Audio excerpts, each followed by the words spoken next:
يا صباح الفل والياسمين على احلى واغلى اخوات، عاملين ايه؟ ان شاء الله يا رب تكونوا بخير وباحسن حال. ربنا يجعل يومكم كده مليان بالبركه والحب والامل والرزق وراحه البال يا رب، اللهم امين. عايزه اقول لكم انكم وحشتوني وحشتوني وحشتوني. وحشني لايكاتكم، وحشني كومنتاتكم، وحشني دعواتكم الحلوه ليا، وحشني كمان صلاتكم على النبي في الكومنتات، وحشني فعالكم على القناه. بجد انا مقصره وانا بعترف، بس غصب عني والله بمر بظروف صحيه كانت اقوى مني. وكمان عايزاكم ما تنسوش تدعوا لاولادي ان ربنا يشفيهم ويشيل عنهم وعني وعن كل مسلم يا رب، اللهم امين. تاني حاجة قبل ما نبدأ كلامنا، قبل ما نبدأ أي حاجة خالص، هنصلي على النبي كتير، نملى الكومنتات على قد ما تقدروا الصلاة على الحبيب. اللهم صلي وسلم وزد وبارك عليك يا حبيبي يا رسول الله، عشان ربنا يبارك فينا وفي رزقنا وفي حياتنا يا رب، اللهم امين. تاني حاجة بقى نسمي الله كده ويبدأ كلامنا ببركة بسم الله. زي ما شفتوا كده معانا، قمنا لقينا الدنيا شتا والجو زحلقة والدنيا ما شاء الله يعني كله شتا، رزق وخير من عند ربنا. طبعا هنخش بقى مطبخنا، لان ده اليوم المناسب للاكله المناسبه، الاكله التمام للسقعه للتكتكه، الاكله اللي هتدفي وتشبع البيت كله. هنا اول حاجه طبعا حبيت ابدا يوم بكوبايه ميه، وافكركم وافكرني ان احنا لازم نشرب ميه كتير جدا، لان قله الميه دي بتعمل مشاكل صحيه كتيره جدا. ومفروض كنت افطر، بس بصراحه ما فطرتش. عملت لي كده برتقانه، كان عندي استفندي وبرتقانه اقصد، بس ما حبيتش افطر بصراحه، ماليش نفس لاي اكل، فقلت ايه خلاص كده ايه اخد البرتقانه. وعايزه اقول لكم ان البرتقانه فضلت اكل فيها طول اليوم، ما خلصتهاش برضه. هنا بقى نخش في وصفه الغدا بتاعتنا على طول. معانا جزر، معانا فلفل، معانا طماطم، معانا بصل، معانا ايه تاني يا بنتي يا منى؟ مش عايزه اقول حاجه انا قلتها قبل كده عشان متقولش عليا لكاكه يعني. المهم هنمسك الخضار بتاعنا الحلو ده كده، هنقشره ونفصصه ونقطعه ونخليه زي الفل.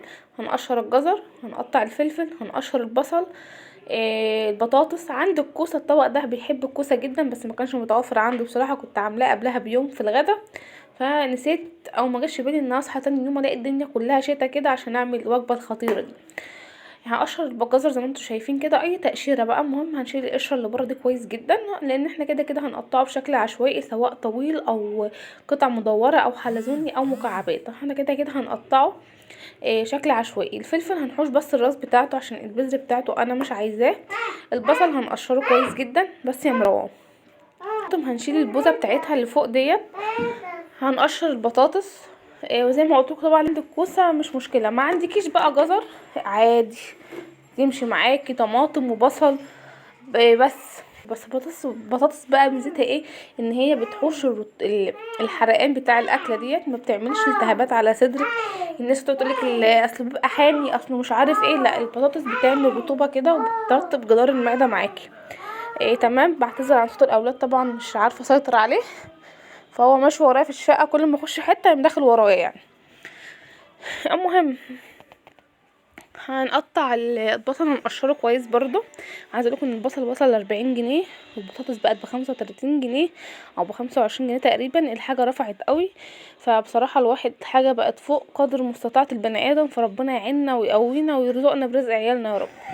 هشيل الحاجات دي كلها اغسلها غسيل كويس جدا. هنا في الورقه الحلوه دي معايا شويه عدس، دول شويه عدس ب10 جنيه اقسم بالله، ما يجوش كوبايه حتى. قلت لهم مش مشكله هغسلهم غسيل كويس.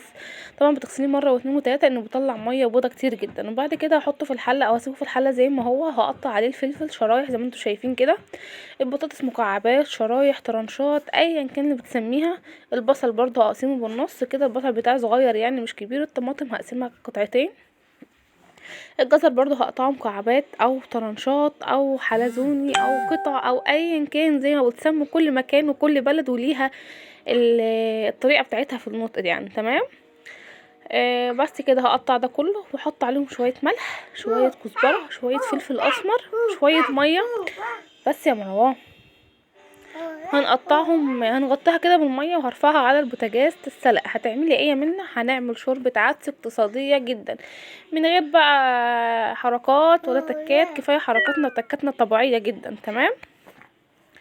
انا عايزه اقول لكم لو في مشكله في صوت او اي حاجه، انا اصلا بتكلم وانا اقسم بالله ما انا سامعه نفسي يعني، انا حاسه ان انا بتكلم وانا في اخر البيت، فربنا يعفو عني وعنكم يا رب، اللهم امين. خلاص هنا بقى هنجيب بقى شويه رز، هنغسل شويه رز. طبعا هنعمل عدس، عايزين شويه رز ابيض، ما ينفعش مع رز بالشعريه ولا رز حبه وحبه ولا اي رز فيه اي حبشتكنات خالص، هو رز ابيض مصري فقط لا غير. هغسله كويس جدا. هنا العدس بتاعنا كان اتسلق. طبعا كنت انا حطيت توم، نسيت اقولك احط توم، او مش حابه ممكن تحطه في الطشه في الاخر عادي جدا. هنا كل حاجه معايا كانت زي الفل واستوت. هبدا اجيب الخلاط بتاعي وهضرب كل الكلام ده في الخلاط ضرب كويس جدا. حابه تصفيه كان بها، مش حابه برضه مفيش اي مشكله، عادي خالص ماشي معاكي بكل طرق. اهم حاجه انه ياخد درجه سوا كويسه جدا على النار، بحيث ان البطاطس بتاعتك تستوى كويس جدا، الجزر يكون مستوي كويس جدا. اي حاجه صلبه معاكي تكون نسبه سواها ممتازه 100%. هنا طبعا حطيتها في الخلاط وهنضربها بقى مده من دقيقتين ل3 دقايق كده، ونحاول نسيبه يبرد عشان ما ياثرش على الخلاط بتاعك. هنا جبت حله كبيره كده وحطيت فيها قيمه كده شويه شعريه في ايدك كده، وهنحمرها لحد ما تاخد اللون الذهبي. مهم جدا انها تاخد اللون الذهبي عشان خاطر لما تفضل في العدس ما تشربش العدس بتاعك، لان لو ما اتحمرش كويس جدا وفضل هتاخد من العدس ميته هتنفش نفسها كده، والعدس هيقل معاكي ويتخن. تمام. هنا في الخلاط برضو هنكرر نفس العمليه، هنضرب كل المكونات اللي معانا في الخلاط. انا بصراحه كنت حابه اصفيه في الاول، بس لما جيت اصفيه لقيته مش مستاهل انه يتصفى، انه مفيش فيه شوائب كتير جدا. قلت خلاص مش مشكله نسيبه زي ما هو. وطبعا دي طريقه من طرق العدس المصري، ابسط طريقه، كلها حاجات اقتصاديه من البيت. زي ما قلتلك ما عندكيش جزر ما توقفيش نفسك، كتري عدس. ما عندكيش بطاطس عادي مفيش مشكله. هنا بقى السر في الكوبايه الصغنطوطه القمر دي بقى حبه لبن صغيرين خالص بحطهم انا على العدس كده وانا بغليه، بيحوشوا اي لهلبه، اي حرقان، اي حموضه، اي الكلام ده كله. ما بتحسيش انك بتشربي عدس خالص. اشربي الحله كلها انت وجوزك وعيالك والبيت كله، وصدقيني اوعدك انك مش هتحسي باي لهلبه او اي حرقان على صدرك او اي حموضه خالص. مع كوبايه اللبن دي تقدر تستبدليها بكوبايه زبادي، معلقتين زبادي حلوين بصراحه تحفه جدا، وطعمها ما بيأثرش خالص، ما بيبانش في العدس خالص. بنقلب كويس جدا. طبعا احنا حمرنا الشعريه ونزلنا على الشعريه بالعدس، وبعد كده عملت طشه توم زي الملوخيه، شويه توم مفرومين وعليهم معلقه كزبره، وحمرتهم كويس جدا ونزلت على الحله كده. قلت ياه كريم يا رب. وقمت نازله بالطشه بتاعتي على العدس، وقلبت يمين وشمال وشمال ويمين ويمين وشمال زي ما انتم شايفين كده. خدت غلوتين، بعد كده طفيت عليها، وبعد كده هقدم الاكل معاكم.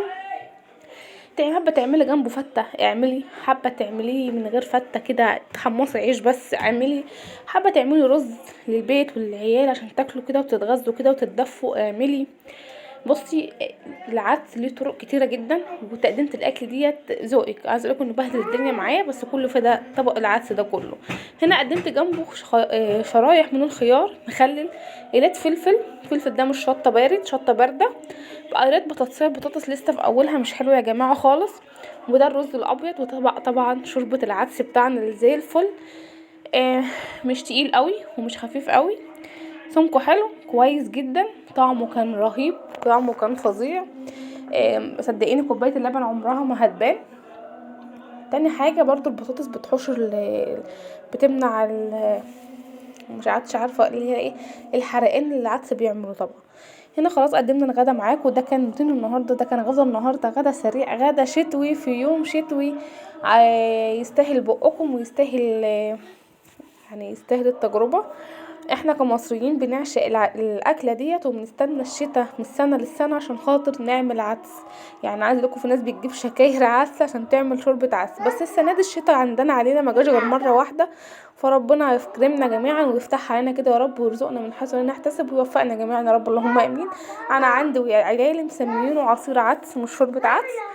فبحبكم في الله، واشوفكم ان شاء الله في فيديو جديد ووصفه جديده. بحبكم في الله، متنسوش تدعولي بصراحه الحال. مع السلامه.